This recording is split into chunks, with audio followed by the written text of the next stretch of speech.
The final episode of MuggleCast for 2014 is brought to you by Audible.com. Audible is the leading provider of audiobooks with more than 150,000 downloadable titles across all types of literature, including fiction, non-fiction, and periodicals. For a free audiobook of your choice, go to audiblepodcast.com/MuggleCast. Welcome to MuggleCast episode 275. A nice, not exactly round number, but it falls on one of those quarter sections. You know, it's a quarter quell. It's a quarter quell, right? Good. We already got the show title. The episode's finished. Oh, great! That's the only reason we ever recorded for so long. We were always just looking for a show title. Goodbye, everybody. And Eric, for the first time ever, got it in the first 10 seconds of recording? Yeah. Something like that. Pretty good record. So we are here for a nice little holiday episode, I guess you could say, even though Christmas and Hanukkah and most of the holidays have passed through December. We've reached another year, end of the year, and we're going to do a lot of things today. We're going to look back at the biggest Harry Potter stories of the year. We're going to we're going to talk about the new Pottermore material. We got some Fantastic Beasts news to talk about. I have a big question for Micah.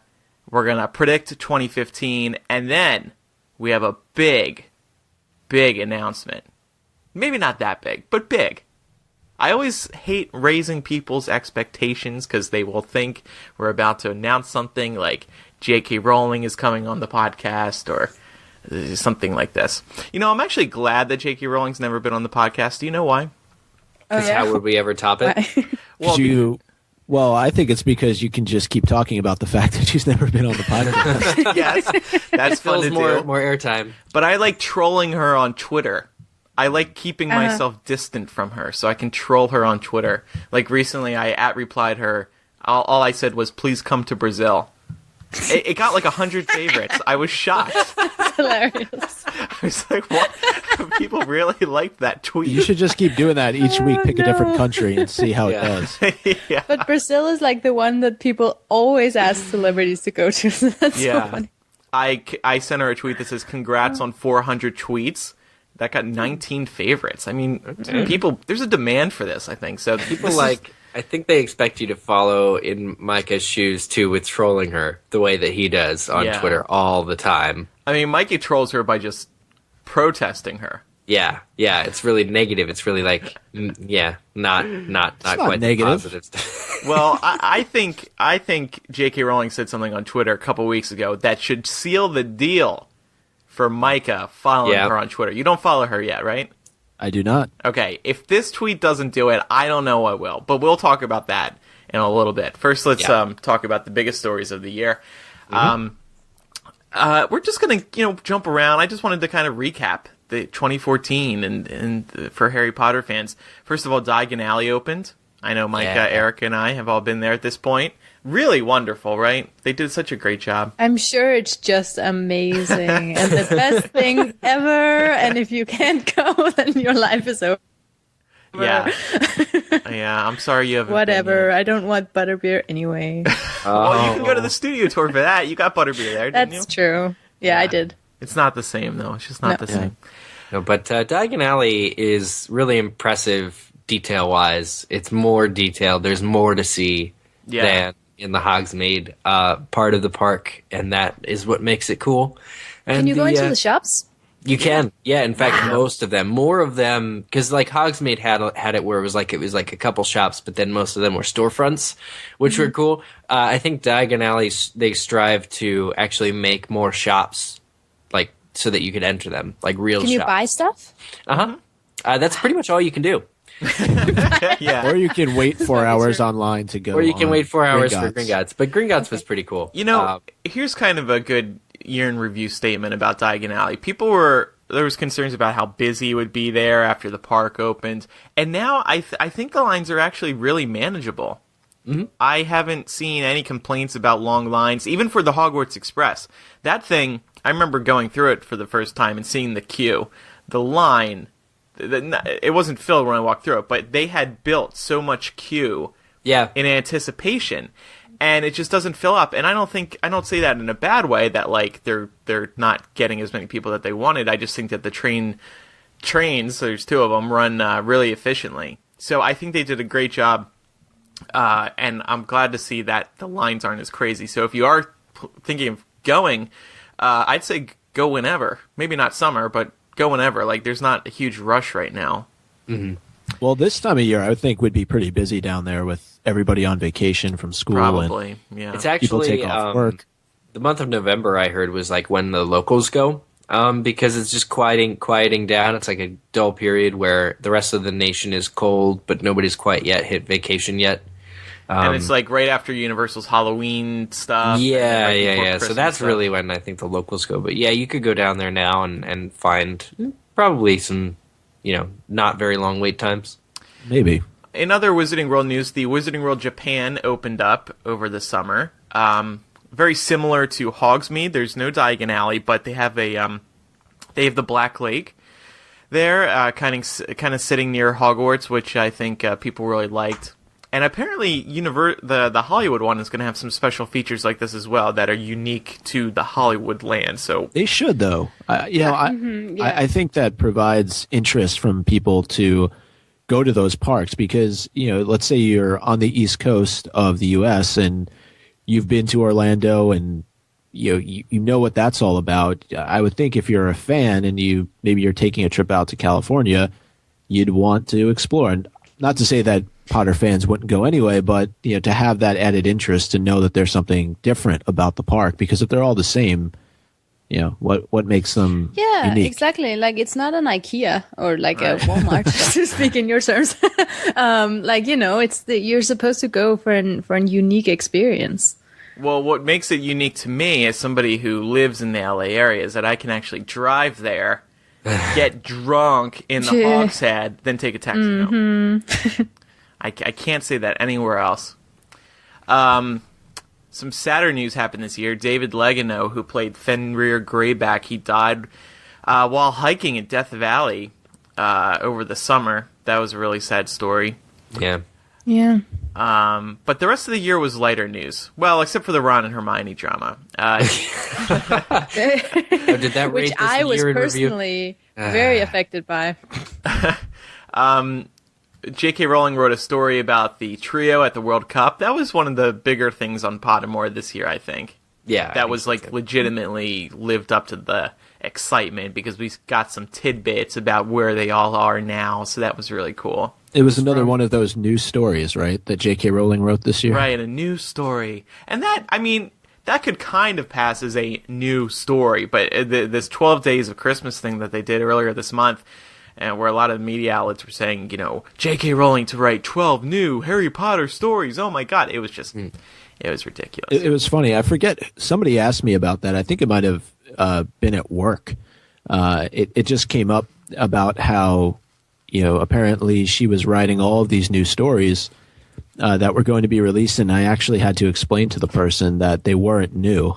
They are new, but they're not stories. They're supplemental content. Well, and the other right, but like some of them were just potions. They weren't even it wasn't even new J.K. Rowling writing. Were they this time? Because I saw a lot of stories now this time. I was thinking too, there's going to be like potions. Like one day you're just going to get to do an extra potion on Pottermore. Well, it was a mess. Even the Pottermore Insider blog released a post saying, remember, it's not new J.K. Rowling Harry Potter stories. I was like... Yeah, the media, it's funny because like how many years are we in now? I mean, if you count like from...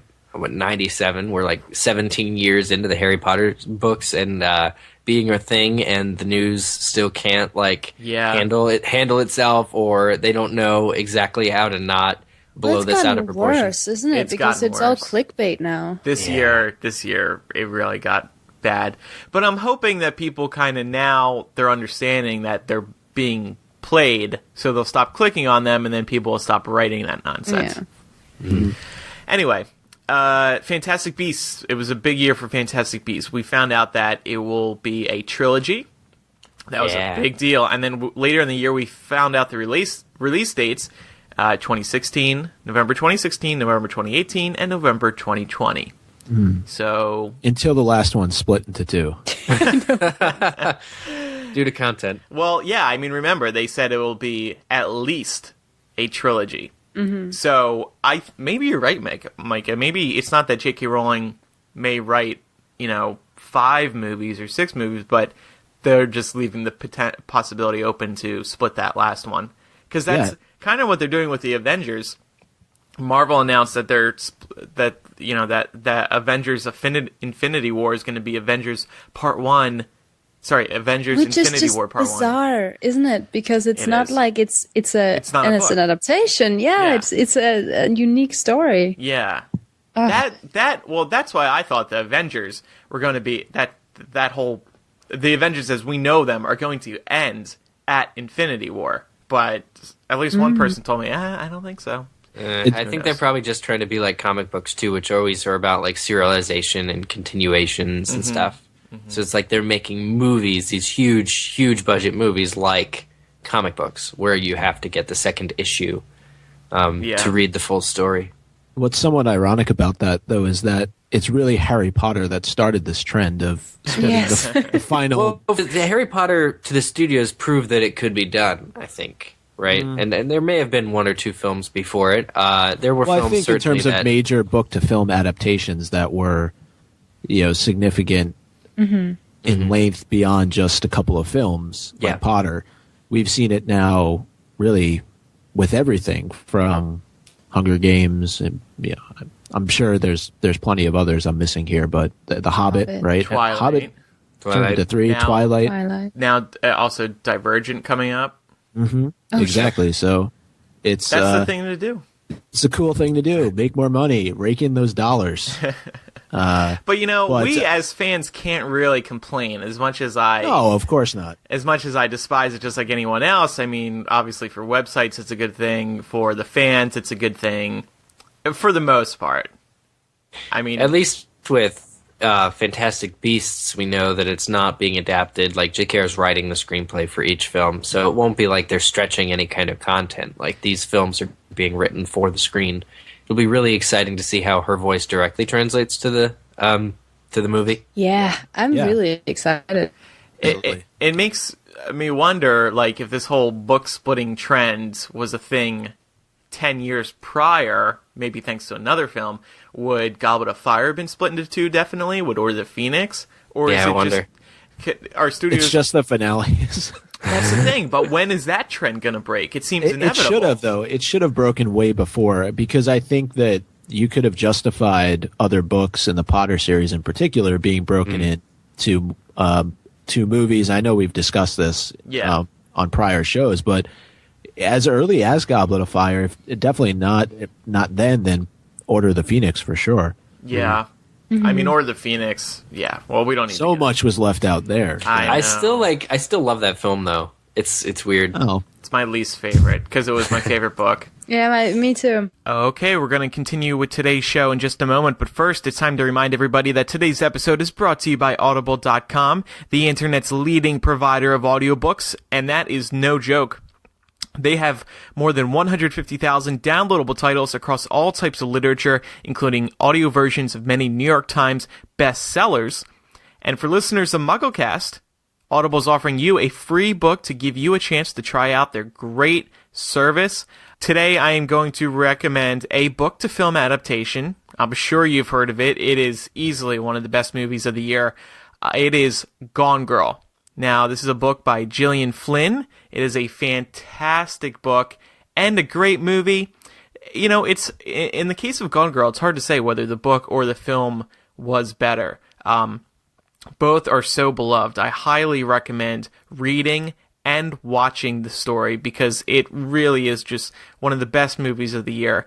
You can grab this one for absolutely free by visiting audiblepodcast.com/MuggleCast. If that's not the type of book for you, maybe try The Fault in Our Stars, the book by John Green. Grab The Casual Vacancy by J.K. Rowling. Grab The Cuckoo's Calling or The Silkworm, also by J.K. Rowling / Robert Galbraith.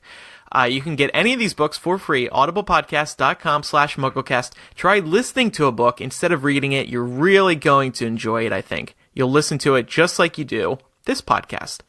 audiblepodcast.com/MuggleCast to get an audiobook for absolutely free. And we thank Audible for their support of the show.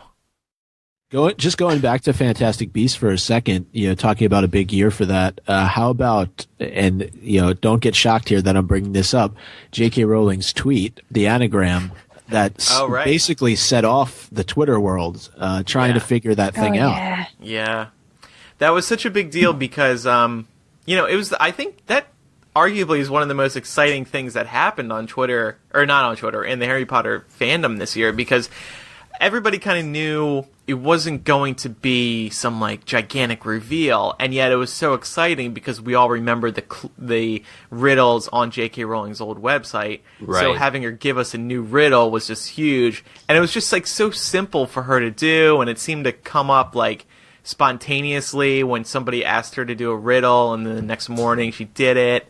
Like, it was really cool. It was very in the spirit of her, wasn't it? Yeah, and you could tell she was having a blast doing it. Yeah. I mean, this was, I think 2014 will go down as the year that J.K. Rowling, like embraced Twitter. Yes. I mean, absolutely. That is probably one of the most exciting things this year. And speaking of that, I mean, I think one of the things that kicked off this whole Twitter extravaganza for J.K. Rowling was when she spoke about the 16th anniversary of the Battle of Hogwarts back in May.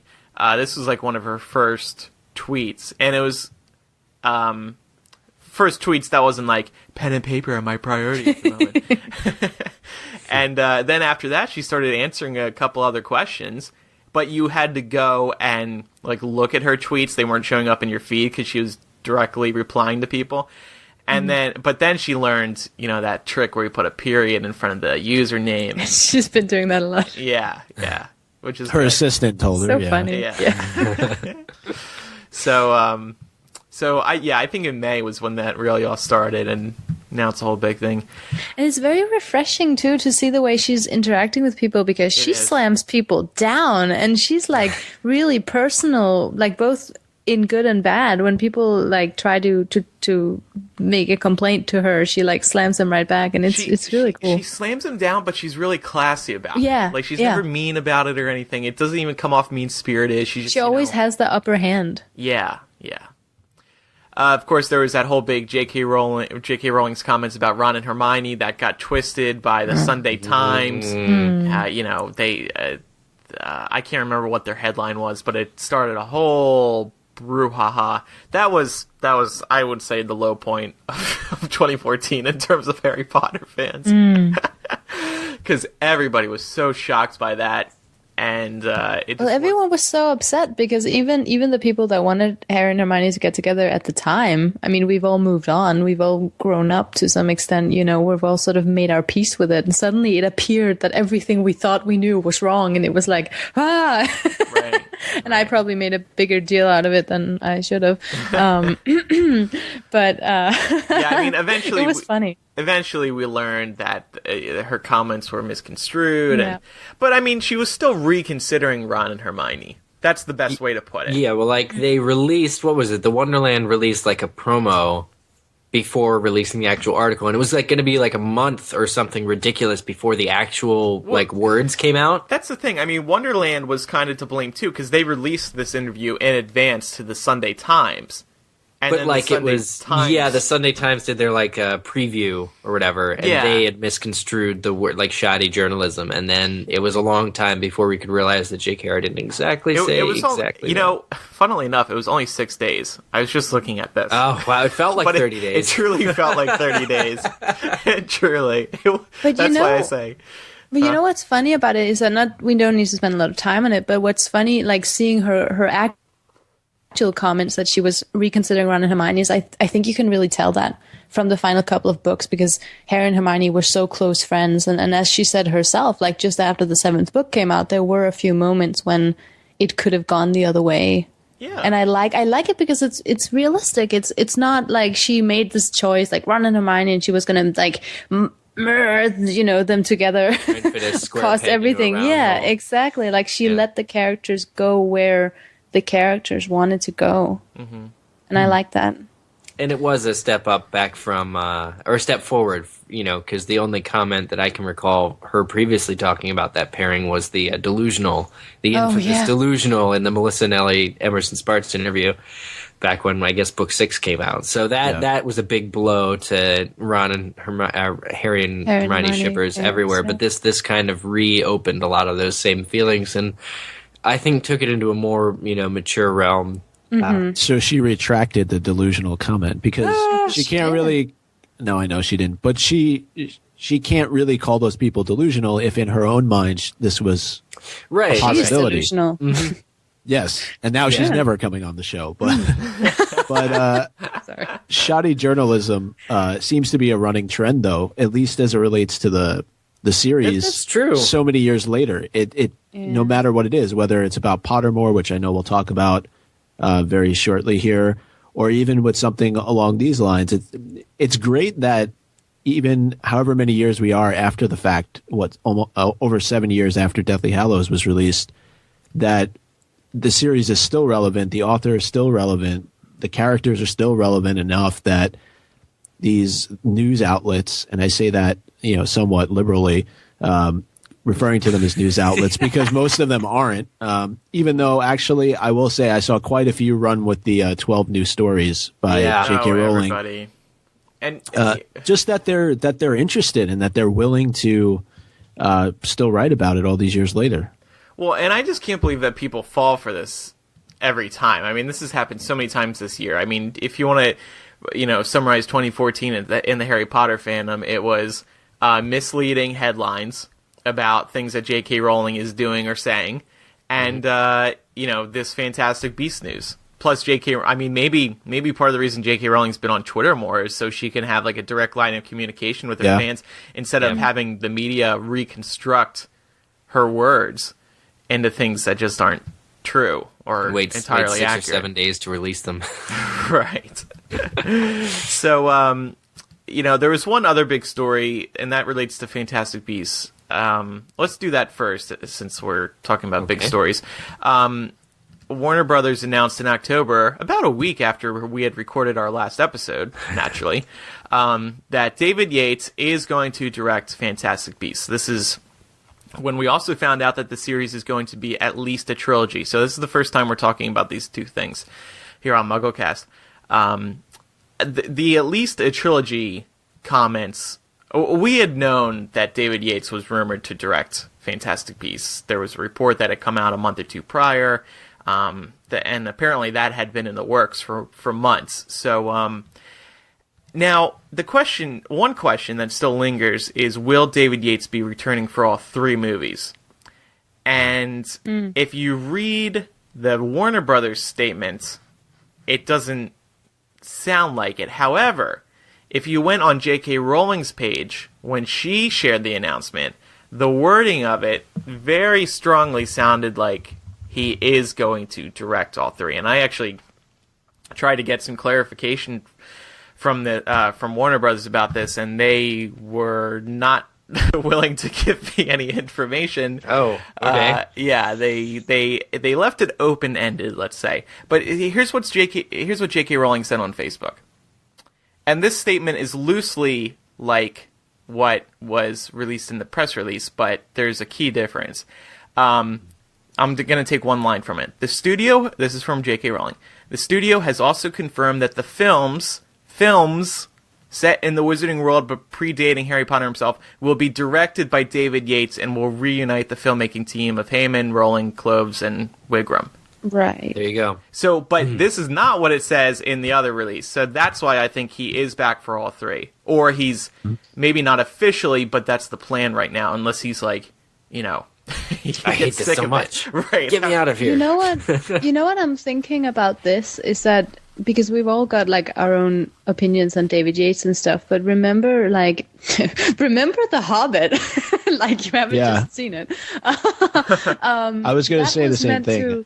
Like that was meant to be directed by Guillermo del Toro, who incidentally was also meant to direct Harry Potter at one point, or in rumors or something. But and when that was first released, I remember lots of people were like, no, let's get Peter Jackson back. Let's get the original feel of the Lord of the Rings. And then now we've seen the movies, and I'm thinking that a lot of people are probably wishing that Del Toro would have stepped in and shaken up the universe a bit, because treading water can only get you so far. And that's what I'm worried about with this. It's not that I don't like David Yates' directing style. It's that I mean, Fantastic Beasts is never going to be Harry Potter. And trying to make it seem like the same, I think you lose a lot of potential. He might do a fantastic job, but I, no pun intended. But wow, so many headlines. Anyway, I don't know. I was hoping for someone different. I get why he should return for the first movie, because they want to carry that feel. You know, David Yates is obviously very connected with the group already, you know, with the producer David Heyman. Obviously, they all worked on Leavesden Studios, where they're going to be working again for Fantastic Beasts. But I don't understand the reason to bring him back for all three. Because why do you need that? I actually, when Selena brought up The Hobbit, what I thought she was going to say is, what happens if this is all shot at the same time? Oh. And so he really only has to be there for the filming of what would be one movie, even though they're shooting it all at one time. But I don't think that's going to happen for this. Okay. Because it's three. Anyway. No, these should be three separate stories. I just mean the difference set years apart. I just mean the difference with The Hobbit was that it was originally 2, and then when they announced the third, they went back and filmed more. Oh, okay. So, yeah. Well, I think all the points you raised are valid, and they're reasons why they would bring David Yates back. The familiarity that he has with the series, even though it isn't Potter, it's still within that same world. He's familiar with J.K. Rowling, Steve Kloves, the list goes on. Team.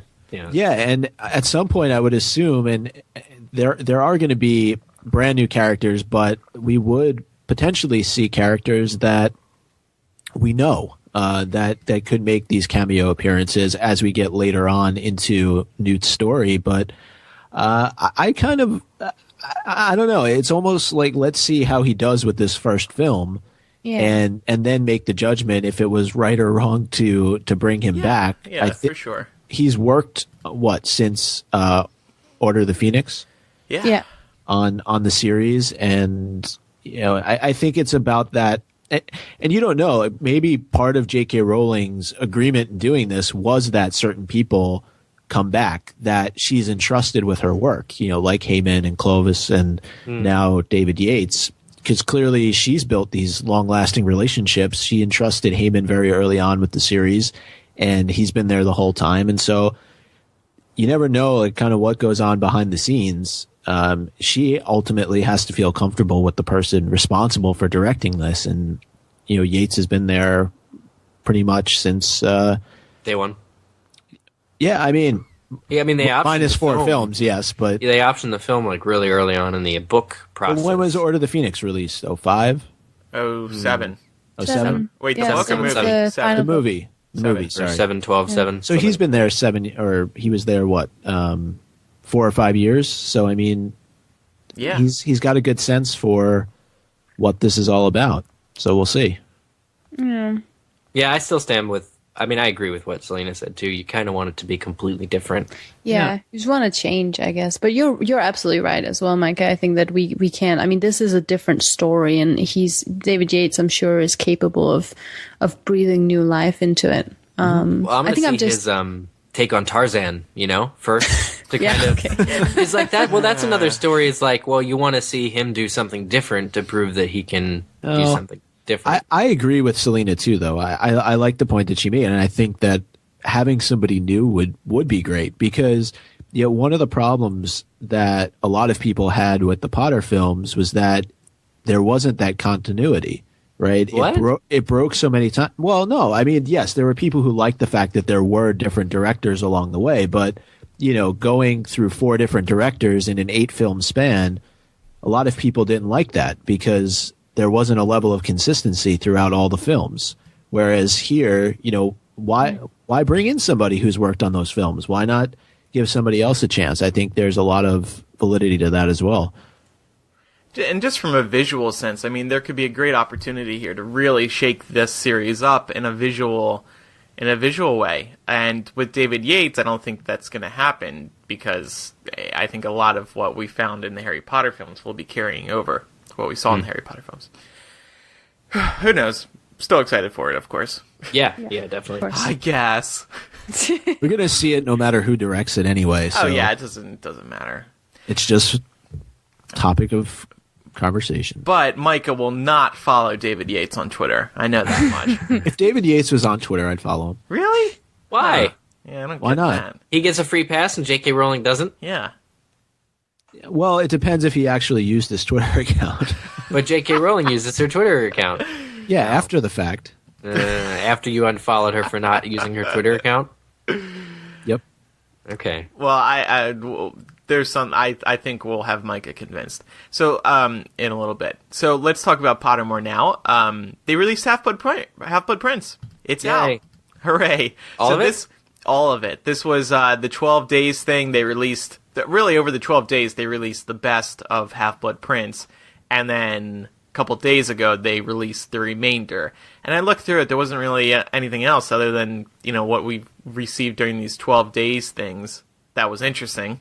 There wasn't any other additional tidbits penned by J.K. Rowling herself. But we learned a few things. These are actually pretty interesting, I thought.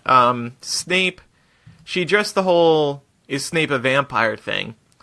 She said no, but What? at one point in her very, very early notes, she had a vampire wizard named Trocar, who Trocar, who was going to be a professor at Hogwarts, but she doesn't know how. It was just a very early Isn't it note. amazing how drafts change? Yeah. Yeah. Wow. And it's a perfect name. It's right up there with like Remus Lupin. She describes in the doc. She describes a trocar as a sharply pointed shaft inserted into arteries or cavities to extract bodily fluids. So it's totally a perfect name for a vampire character. Still on the nose. We also found out why J.K. Rowling explained why Snape was the Hogwarts potions professor. Some people said this wasn't new, but, on Pottermore it was new writing from J.K. Rowling. She said, chemistry was my least favorite subject at school, and I gave it up as soon as I could. Naturally, when I was trying to decide which subject Harry's arch enemy, Severus Snape, should teach, it had to be the wizarding equivalent. So, that wasn't, I guess, big news, but I don't know. That's funny. That made me laugh. Interesting if I'm you happy had to know that. Yeah. I think the biggest thing is she revealed a ghost plot in Half-Blood Prince, meaning kind of like something she had planned and then changed her mind on. She said that Florian Fortescue, whose ice cream you can purchase in the Wizarding World Diagon Alley, was almost a major player. Get the butterbeer. Yeah, the butterbeer ice cream. That's a good one. Get the butterbeer. He was almost a major player in Deathly Hallows. And I knew it. Did you really? When I read this, I was so, yes, because, well, no, I didn't know that, but, but it was one of those things that I remember people talking about after the seventh book came out, like, oh, there were all these clues to Florian Fortescue, and it never came to anything. So it was cool to hear that she thought about it. Oh, that's interesting. Well, so yeah, she was going to have Florian present Harry some information about the Hallows in Deathly Some Hallows. Yeah. Here they are. Yeah. Crime solved. Ollivander is like such an important, role in that book. And then his next door neighbor, Florian, would have also been this huge, important guy. Yeah. So I understand like if that was had anything to do with why she didn't do it, because she had already done it or chosen to do it with Ollivander. Oh. And so this Deathly Hallows information was why Harry met Florian in Prisoner of Azkaban, but then she changed her mind when because Phineas Black was a much more satisfactory means of conveying clues, she said. Right. Yeah. Micah? And there's only so many people you can have walk in and give you information and then leave. Yeah. Right. It's like, oh, hey, you helped me with my homework in year 3 that week I spent in Diagon Alley. What can you bring to the table now? He's still going to be, though, this really nice guy who helped Harry with his homework. Yeah. And gave him free ice cream. Like, he's probably still one of my favorite characters, even though he never played that big a role. Wow. And how much do you hate the other characters? There is Eric, the security wizard. I also like him a lot. And the icing on the cake with this was that she said she feels guilty about killing him because she never used the knowledge she gave him to benefit Harry. So it was interesting, like, what character does she feel guilty or, regrets? Even that word's taboo now in the fandom, but, regrets killing. It seems like this is the one. Yeah. The only one. I think that, what did I tweet you a picture of Snorlax when, Oh, you thought this was boring? No. Yeah, that's what I read it as. Yeah. Well, I don't think it's all boring. I don't think that it blows you away. Like, No. I don't think that there's any information that got released in these 12 days leading up to Christmas that was that shocking. And I understand. Yeah, no one was gay or anything. They didn't. I don't know. Like, there was a part that talked about like cauldrons and their purpose. It's, like, really, like, does anybody honestly want to read that? I do. Well, you do, of course. You know what that's from. What does that mean? Of course. What does that mean? It just means that you'd want to read it. You consume everything Harry Potter. Yes, exactly. Even though you don't go to Pottermore. Well, I did go to Pottermore, actually. I remembered my password, which had been kicking me out, and then I got in. You could reset it, Eric, would you read a section on the toilet paper that is used at Hogwarts? Probably, because any article that talks about toilet paper is going to talk about the bathroom problem of Harry Potter, which is that none of the characters go to the bathroom unless there's like an action scene in there. Yeah. So, yeah, I'm a little interested, honestly, in where the Hogwarts students, do their business. But one of the most common complaints I've received in the Harry Potter novels is that they don't go to the bathroom too much. It's a standard you should story tweet writing. her, actually. I'm sure Nobody she would wants answer to that read. question. Nobody wants to read about Eric, the please, Hogwarts right now, students tweet going to her. the bathroom. Do the Hogwarts Hermione students use did the go to bathroom? the bathroom at some point in one of the early novels. No, she said it's difficult to go remember. to the bathroom. She said it's difficult with Moaning Myrtle there in the bathroom. Eric, please tweet her that. So they only I'm go not to the gonna tweet her bathroom. that. You're not going to tweet her that? I won't tweet her that I for think it would Micah's be a enjoyment. great If he question. doesn't follow her on Twitter, I'm not going to do it. He won't see her response unless I retweet it, and I'm not I'll going to see it. I retweeted her, last week? Yeah, the Wow. Anthony Goldstein tweet. She was so excited. Somehow you still saw that, even though you don't follow her. Somehow, some way. But one thing I did think was actually interesting was she talked about the Inferi as well. She gave a little bit of background on them in that chapter on Pottermore. But I don't know. Like, I think at this point, I'm just over Pottermore. I think it's a great resource for people who are still looking for information on the series, who want to go through it again, for people maybe who haven't read it before, and this kind of provides them a companion. But these bits of information, they don't hit home. Like, I think we're looking for some really big news about characters or additional plot lines that just, they're not there. I disagree. I mean, I think that, clearly anything major enough made it into the books. But I'm interested in, like, these ghost plots that are coming to light. And I'm interested in knowing that specifically where that Railview Inn was they stayed in the first book happened to be in Lily's, hometown, Lily and Petunia's hometown of Cokeworth. Whatever, just random stuff. And, I mean, as Deathly Hallows comes around, we're going to find a lot of what I'm looking for, which is what could have been, or a lot of what didn't make it. Because I don't love, it's no secret, I don't love the seventh Harry Potter book. So I really want to know. I mean, this is the opportune time to get any kind of what could have been, what should have been, what almost was type stuff into the mix. So I'm actually more excited. Well, it's also the last chance really for that, right? 'Cause you for think anything that she's put the most important bits into the books that have already been released on Pottermore. At least you'd hope that that's what she's done, even though we know that she has a ton of information, stored away in boxes and in her mind somewhere where she can release at any point. But Encyclopedia. yeah, exactly. Right. So That's what I want. I don't want I don't want Pottermore info. I want Encyclopedia info. Well, I'm like, okay, so Micah mentioned, why is there cauldron stuff? And this kind of relates. I think that this is probably a sample from the encyclopedia. Here is my theory. Everybody listen, because if Andrew's it's now, grand theory about grand the theory, J.K. Rowling encyclopedia. this is now or never. This is it. So, Okay. Half-Blood Prince just published here at the end of the year on Pottermore, okay? that leaves an entire year wide open for them to finish up Pottermore in 2015. They're going to publish Deathly Hallows, obviously. Maybe they'll, I don't know, go back and release some other things. J.K. Rowling promised at one point on Twitter, like a month ago, that there's going to be a Patronus quiz. So, stuff like that. Maybe they're going to get that out of the way. And then, now that Pottermore's finished, I've been saying this for years, they are going to open up. That is when we're going to get the encyclopedia. Once Pottermore has finished releasing all 7 Harry Potter books.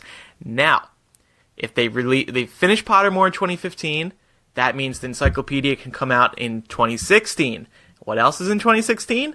First Fantastic Beasts movie. They released the encyclopedia around summer 2016. All the Harry Potter fans lose themselves, in excitement. Micah refollows J.K. Rowling on Twitter. Eric gets to learn about Hogwarts toilet paper. Yes. The fans are lining up at midnight again, and then everybody's reinvigorated, and they're excited for Fantastic Beasts a couple months later. So I think the encyclopedia is coming out in 2016. Pottermore will be finished. We remember going back years ago when J.K. Rowling said on her Q&A, Micah found, I think, I don't know who found it, that little... I think it was me. It was you. Micah's I'll take credit. He may not follow her on Twitter, but he does, Yeah, there was something on her website, yeah. That said that she is working on the encyclopedia. And then, Right. people noticed, and we started writing about it, and then that got deleted. and then that same area said, I am thrilled to be part of Pottermore. Right, I am thrilled to be part of Pottermore. I have no plans for the encyclopedia. Right after she said, I am at work on this now. I think Pottermore got pissed because, they need the attention. Right. Yeah. So, right, and that's the thing. Nobody's going to give 2 flying pieces of you-know-what about Pottermore once the encyclopedia is out. No one's going to care. So, exactly. I think they have an opportunity as new media, like multimodal presentation that is Pottermore to give us this information now over the next couple of years. I think you're right though, Andrew. I think the encyclopedia was just delayed. They've entered into this agreement so that they can present this information in this really cool, unique way. Unless they're just going to release Pottermore the book, in which case, Right. Well, I'm working on a Hypable for an article, 10 headlines we're dreading reading in 2015, and one of them is J.K. Rowling announces Harry Potter, and then it's Harry Potter, the encyclopedia, ... but it's only on Pottermore. That's what I'm afraid of. It's going to be some digital-only release, but I don't think they actually will do that. No. So there we go. I mean, that's, we'll talk more about 2015 in a moment, but finally... we've talked about J.K. Rowling on Twitter a lot today, so maybe we don't want to get into this more. But I actually found the quote. Sorry, I was looking it up. But go ahead. Let's see here. It started off. Somebody I guess asked her, "Will there ever be a printed encyclopedia?" And this is what she said in June of. Hold on. I'm assuming it was last year, or it could have even been 2013. Was this on Twitter? What do you? Last year was 2013. That's a good point. Almost. Will there ever be a book? I don't know at the moment. The world has kind of outstripped me in the sense that back in 1998, I generated a lot more material than would ever be put in the books.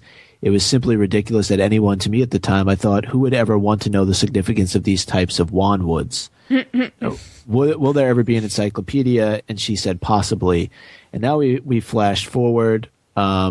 And this was what I think was on her website when it relaunched. For a long time, I've been promising an encyclopedia of Harry's world, and I have started work on this. Some of it forms the new content on Pottermore.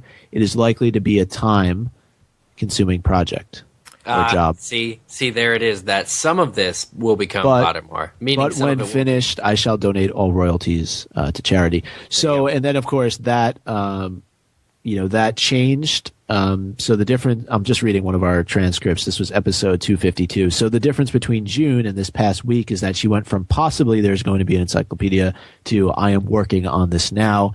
And then, of course, as Andrew mentioned, that disappeared from the website. Well, and that was back in 2012, I believe, that happened, right? Must have been. So, 250.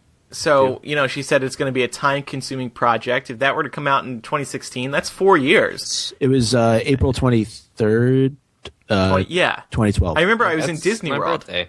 and I pulled out my laptop. I was like, Micah, how the heck? It was just we found it, and it was probably something that, as you said, Pottermore just didn't want out there. J.K. Rowling felt comfortable enough to publish it on her site, and then I think because in essence it takes away from Pottermore. If it absolutely does. To your point, Andrew, let's say we know Deathly Hallows will be released next year. And Pottermore will wrap up. We don't know what purpose it's going to serve beyond all the books being released, and so. Right. If she has said publicly that she's working on an encyclopedia in addition to Pottermore, and that some of the content that she's working on does in fact, part of the content is going into Pottermore, but she still has more that she's using for this encyclopedia, then we should anticipate that one is actually going to be released at some point in the future. Now, turning to J.K. Rowling on Twitter one more time today. We talk about it a lot, but that's where all the excitement is with J.K. Rowling these days. It's pretty cool. I teased earlier that there was a tweet that if this doesn't make Micah refollow J.K. Rowling, I don't know what will. So somebody tweeted her, "My wife said there are no Jews at Hogwarts. I'm a Jew, so I assume she said it to be the only magical one in the family. Thoughts?" She replied, "Anthony Goldstein, Ravenclaw, Jewish wizard." That's it. Now, this, it turns out, was one of the original 40 Harry Potter characters that she came up with in Harry's class. Some people are like, oh, of course she picks Goldstein for the one Jewish person at Hogwarts. But remember, this was back in like the 90s when, it wasn't some huge thing. And she said that I think she said that was one of the names of her friends, right? When she was slamming somebody on Twitter. Yeah. Yes. So When she was One of her slamming slams. and then she said, okay, let me clarify that the next day because, of course, people are like, oh my gosh, she's just one Jewish person. this must make her want to leave Twitter when she has to one be special damage Jewish control. boy that People goes to are so Hogwarts. dumb. Yeah. She said, okay, let me clarify that. Anthony isn't the first Jewish student, nor is he the only one. I just have reasons for knowing most about him. That's because he was That makes one of the sense. It was one of the OGs. So, Micah, does this not make you want to refollow her? I think she's really been active. That's clear over the last couple of months on Twitter, and I think that as she continues to be more active and do more things, I mentioned the anagram earlier, and certainly once I heard about that, I went to check it out. But I think at some point, I'll follow her again. Okay. I think it's possible. I have another proposal. 2015 is a new year. Okay. Yeah, I have another proposal we'll get to with our big announcement. Okay. That's our big announcement. Mike is following J.K. Rowling. Well, I got to Live get her on to the air. reply. I think between the four of us here, we could come up with some questions that we could get her to reply to. That's it. Yeah, You come want to special Brazil. service. You want exactly for her to answer your question the way she's answering all of these other people's questions, like Ingrid Fonseca, who said, "If you have a Horcrux, what would it be?" # Brazil. There's Brazil again, by the way. Right. And Brazil is its own trend, it seems like. J.K. Rowling said, "I would never have a Horcrux. They are evil objects created by murder." She's answering fans' That's a questions. cop-out. Total cop-out. She's back. No, it's not. It's not. That's why we never. She told us early on we'd never learn the process that it was involved because somebody's stupid enough in the world to go out and do it and be like, "Hey, I have a Horcrux now." I killed this person. What now? Yeah, exactly. Well, JKR. hold on a second. I don't think they blood's need on to your learn hands. the process in order to unfortunately do something like that and claim an item they're holding in their hand as a Horcrux. I think there are people out there that are stupid enough to do that anyway. Yeah. Unfortunately. Yeah, but no, she was asked also. She's just answering fan questions, which is beautiful. I think it's great. And look, when she first came on Twitter, it seemed as if it was done purely for publicity and to just be on Twitter One, yeah. because everybody else was on Twitter. People were impersonating her, I'm sure. Well, that's what it is. Yeah, it's that And she needed to create one just so that other people didn't. but I think it's fair to say, though, that if you're going to be on Twitter, and you should embrace it. You should be active with it, and that's the whole point of it. And that's why people follow you. You know, they don't follow you so your account sits idle for a couple of months, or you only tweet like sparingly and you retweet the same thing over and over again. So and the entire foundation of why you stopped following her is gone now. Because she's so active. She finally listened to me, and so now you want to stretch it further till she answers one of your specifically your questions. You won't follow her back. I think Eric's grown like actually angry that Mike doesn't follow her. I find it to be pretty funny. I mean, she tweeted this is 11 days ago, 7 minutes to midnight. Time for bed. This is after this whole question answer session. She asked about what her favorite quote is and all this other stuff. She says, time for bed. You people never run out of great questions. Sleep well / have a great day. This is J.K. Rowling, the author of these books, who's got so many projects up in the air. She's taken the time to answer these really cool questions for fans. Yeah. Well, you know what I think it is? I think at some point earlier this year, she realized how easy it is to use. It may not have been her at the very beginning. And then at some point, you know, she downloaded the app on her phone, and then she can, you know, she can sit there. You know, Eric just referenced that Candy Crush, time for bed like, tweet. what am I gonna do? Right. Yeah. So she, you know, she's in bed, you know, her luxurious California king bed, and like, you know, she's got a nice glass of wine next to her table, and she's, you know, she's like, let me see what's doing on Twitter, and it's just so easy, and obviously it's a lot of fun for her as well to interact with the fans. You know, like Pottermore should be embracing this and like have a tweets by J.K. Rowling section, and you know. Anyway, so no, you're right. Let's. I'm not disagreeing with you. I think it's great. I think it's awesome that she's actively tweeting and she's responding to fans, and you know, clearly people are interested still in all these different things, and the fact that she's willing and able to reply is awesome. So let's move on now to what 2015 has in store for Harry Potter fans. You know, I just shared my encyclopedia theory. J.K. Rowling on Snapchat. That's the next thing. Sending random snaps to fans. Here's the pen I'm using to write right now. I mean, I don't think there's any doubt. If there's one thing we know, there's two things, or maybe three. There's three things we know for sure. Pottermore is going to be completed in 2015, certainly through Deathly Hallows. That's definite.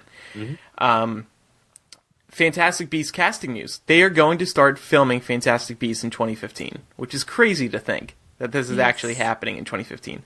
That means we're going to learn who's playing Newt, and the more exciting part, in my opinion, I think is we're finally going to learn more about this story, because we're going to hear about these people getting cast, and it's going to be our introduction into Fantastic Beasts. We have no clue what other characters are appearing at this point. And a lot of them are probably going to be new. You know, best friend of Newt, you know, the bird that sits on his shoulder, the little dragon that sits on his shoulder. Like, we're going to be learning a lot about Fantastic Beasts in 2015. And that's cool, right? Yeah. It is. That's very cool. Is. But who knows how much Warner Brothers is going to release? I mean, the casting stuff may be our best bet at learning more in 2015. Because remember, it's November 2016. Character names, and it's going to be like Star Wars. Like, we're going to learn character names and character costume designs and stuff. And then will come the fan posters with like using the actor's likeness and stuff. Yeah, and the trailer, teaser trailer, which like a nimbus like flying across the screen. Nude in the desert. It's going to be great. The teaser trailer should just be that riddle that J.K. Rowling posted on Twitter. Just that line. Newt Scamander only meant to stay in New York for a couple hours, something like that. Yeah. We will probably find out more about, well, this isn't so certain, something about the Wizarding World theme parks. I mean, Japan opened this year. Hollywood is opening in 2016. 2016, okay. England, please. England? Yeah, well, they have the studio tour. Come on. And that's just as good. I was thinking more we would find out something about a third expansion to the Wizarding World in Orlando, because that's obviously, that one's obviously the bread and butter. Enough. What would be next, though? I mean, if you're talking expansion to the Wizarding World, I'm sure you've written an article on this, Andrew, but what would be next? I mean, how about a bigger Hogwarts? Yeah, one you can stay in. How about a great hall to eat in? Oh, I know. People want like a Hogwarts hotel. Hogwarts. And or somebody mentioned the Ministry, right? Oh, yeah, that would be a big one. Yeah, but I'd go for Hotel Hogwarts. Yeah, Hogwarts for sure. Could you imagine? Yeah. And you could like choose to like there would be like wings for Hufflepuff and Gryffindor and stuff. And different classes you could attend, you could sit in on. I think that's what we all wanted all along. Yeah, like, yeah, it's just roller one coasters big are fine. Hogwarts where we can They go. should do it in You're England, fine. though, right? Something They like Scotland. should, for sure. Scotland. Scotland, yeah, that would be okay. Yeah. And each wing would be a different Hogwarts house. Yep. Yeah. And Dumbledore's office would be the secret J.K. Rowling suite, like the penthouse. Oh yeah. When JKR comes, she gets to stay in Dumbledore's office. And the Chamber of Secrets is like a giant swimming pool or something. Oh, cool. Yeah, that's cool. We should design it. This isn't strictly Harry Potter related, but it is J.K. Rowling related. The Casual Vacancy television series will be premiering on the BBC in early 2015. And I'll finally know what happens in that story now. Yeah, me exciting. too. Me too. Not that exciting. Presuming they don't change the ending Right. for TV. That was a tough book to get through. Yeah, it was. Yeah, I didn't finish. Me neither. Eric and I did not finish. And we'll also be hearing more about the Cormoran Strike television series. This is something we haven't touched on yet. The BBC announced, and J.K. Rowling announced, that they are turning the Cormoran Strike novels, so that's The Cuckoo's Calling and The Silkworm, into a drama for BBC One, which I think is really cool. There were rumors when The Cuckoo's Calling first was unveiled as being J.K. Rowling's, that there were studios trying to get it, movie studios. But I think it's better as a television series because now we know J.K. Rowling said this year there's going to be like 6 or 7 more of these Cormoran Strike books. Yeah. So this could be a long-running series on BBC One, and I'm really excited about that because I love these Do books. we get that in the U.S.? BBC yeah. One, no. Well, I mean, we get BBC America. Oh, right. The Casual Vacancy is going to be on HBO. We don't know when, but it's going to be. So hopefully Cormoran Strike is going to maybe be on HBO as well. That'd be cool. You know, it's the internet. We'll have ways of watching it. And then book-wise, though, did she say she's starting to write the 4th one? I thought I read that Third. somewhere. Third. I thought the 3rd was already almost She finished. said she was halfway through writing the 3rd one. But yeah, presumably she'll be writing the 4th one in 2015, I guess. Yeah. So we can expect probably a release for 2015 for the 3rd book. Yeah, I'm Oh, hoping Jesus so. Christ. I'm only like 3 chapters into the first one. Get reading. I know, it's so much. And like, she writes all this stuff, and I'm having trouble just reading it. And this gets I'm a bad into fan. our announcement for 2015. We've done a few episodes. We, of course, MuggleCast was always a weekly show when we started in 2005. And then after the final movie came out, we pulled it back to monthly. And then we stopped doing regular episodes because, it was just time. There was no spin-off series. J.K. Rowling was barely on Twitter. Micah was barely on Twitter at that time. It was a different time. That's why we really ended it. Mike had no interest in Twitter. And I just mean, after doing it for so long, MuggleCast had run its course it served its purpose. And now that, believe it or not, this was a factor, in my opinion. Now that J.K. Rowling is on Twitter more, now that Fantastic Beasts is under 2 years away, we have decided, drum roll please, that we are going to end it. We are going to end it entirely. No.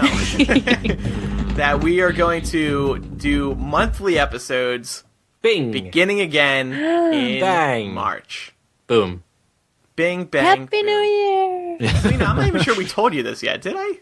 So, surprise. I didn't tell you. So, we, Harry Potter is still beloved by everybody. Everybody still loves Harry Potter. I mean, everybody I meet in where I live now, Harry Potter comes up at some point, and I'm like, did you know MuggleNet? And they always say yes. And everybody is still obsessed with what J.K. Rowling says on Twitter. These are normal people, not even the people who listen to MuggleCast, not even those crazies. everybody's just so excited about Fantastic Beasts, about what J.K. Rowling is saying on Twitter, this new Pottermore stuff. Believe it or not, Micah, that what? Whoa. we just feel like it's time. So, beginning in March, we will resume monthly episodes. That's a new episode of MuggleCast every month. For a nominal fee. For $3.99 a month. No, it's going to be free. And we're all really excited, I think, to start it back up again. Totally. Yeah, absolutely. I mean, I know we've been dropping clues. Speaking of Twitter, we've dropped a few. I tried out my Photoshop skills on the most recent one. They caused people to unfollow us on Twitter. They were did bad. It? Okay. Yeah. I'm kidding. You have what, like ridiculous following on that account now. So a few here or there don't hurt it. I'm just kidding. I mean, it's interesting actually. When we ended monthly episodes of MuggleCast, the Facebook page had like 35,000 likes. Now we're up to 77,000 likes, which is just we've crazy upped our value by doing less. More than doubled it.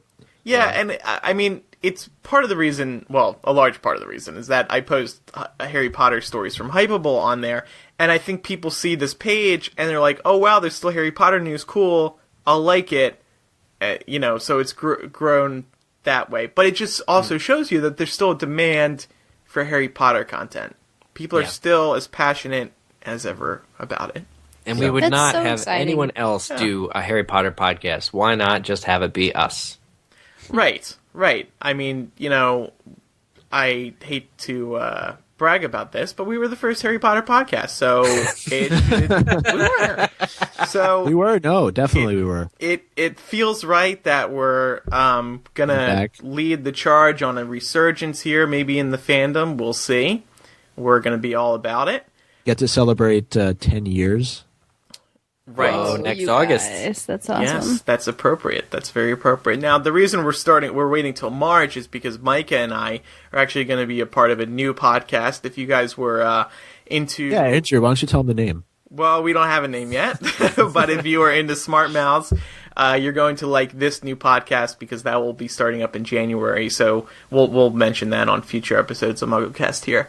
But, yeah, that's so exciting. Yes. It's so great. And podcasts as well. Like they hit a bit of a lull after like the initial sort of excitement, but I'm so glad you guys are keep doing it and more new podcasts. Oh, I love it. Yeah, well, I'm super like surprised because I had no idea. Yeah, I'm so sorry I didn't tell you. It didn't even dawn on me. Sorry about that. But yeah, so and we'll have Selena coming on, I'm sure, and I think one of the goals will be to have a fourth.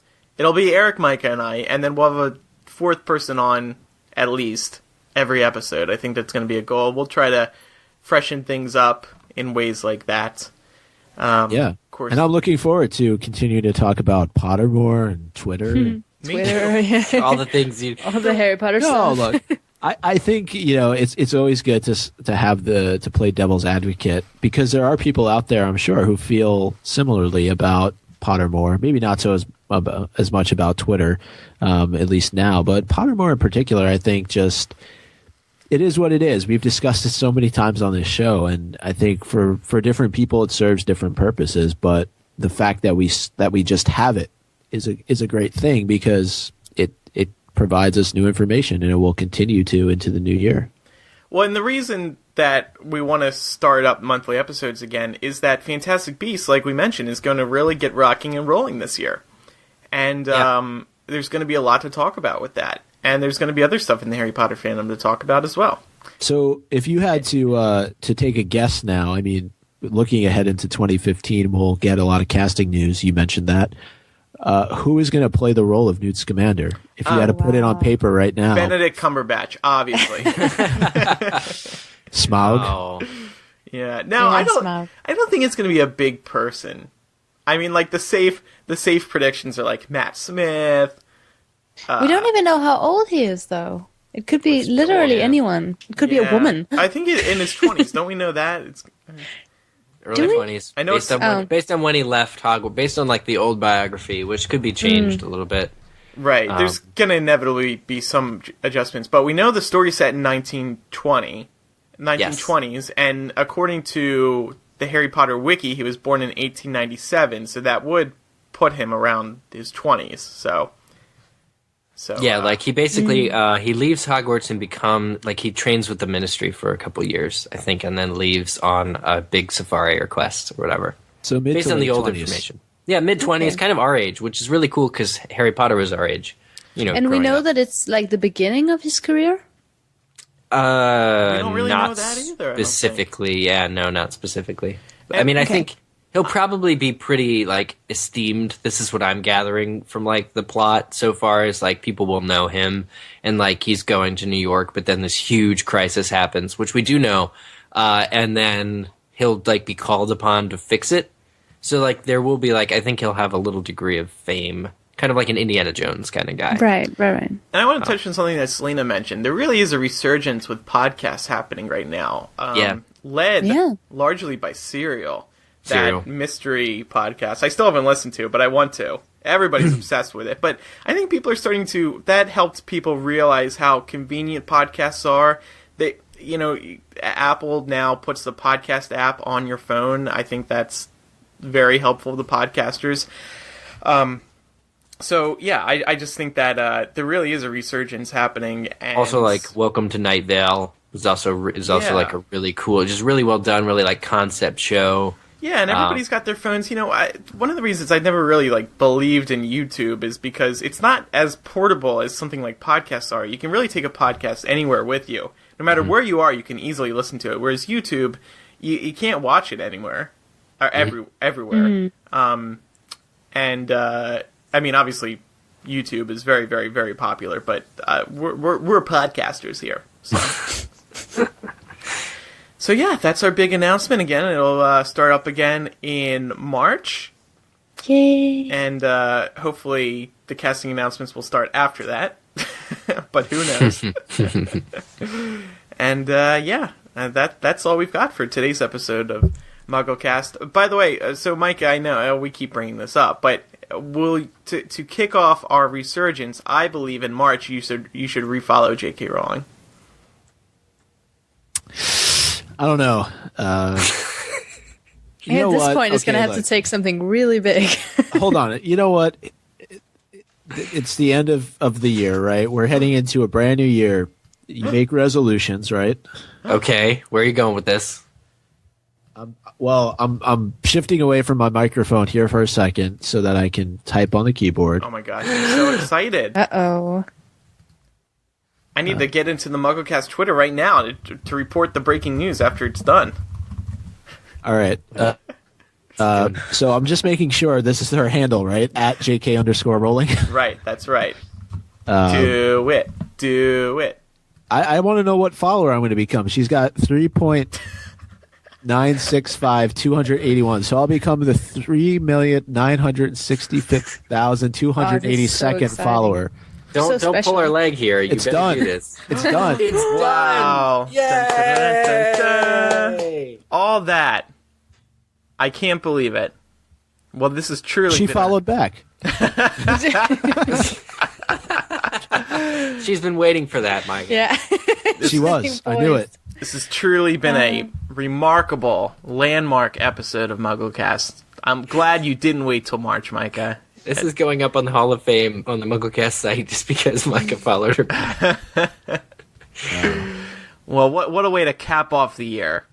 I'm adding that to our year in review. The biggest Potter stories of the year. Micah follows J.K. Rowling again. Cool. I don't think you'll regret that decision, Micah. No. Take a screenshot. It's not like I don't take a look at her her feed. Right. Well, now you'll be forced to. Going on. I will, yeah. No choice unless I hit unfollow again for some reason. You better not. Is that a threat? Watch yourself, Joe. No. Thank you, everybody, for listening. As always, you can visit the MuggleCast website to download all the episodes. Maybe you want to re-listen to a few in preparation for the new era. We got every single episode of MuggleCast right there on the website. You can also follow us on social media. If you don't now, now's definitely the time to do it. Twitter.com/MuggleCast, Facebook.com/MuggleCast. We also got the MuggleCast Tumblr, MuggleCast.tumblr. Is Kevin making sure we're getting all the traffic there? Yes, Kevin Steck, a Tumblr employee. Still looks like the Tumblr needs to be updated. I don't think it's being maintained anymore. We have to wake up those girls. Yeah. We'll reach out to them. Yeah. They can. Yeah. All right, and I think that's it. I'm Andrew Sims. That's it. I'm Eric Skull. I'm Micah Tannenbaum. And I'm Selena Wilkin. Selena, thank you for joining us. Yeah. Thank you for having me. No problem. And we'll see everybody next time for episode 276. Goodbye. Goodbye, Goodbye. 2014. Bye. See you in Happy New Year. 15.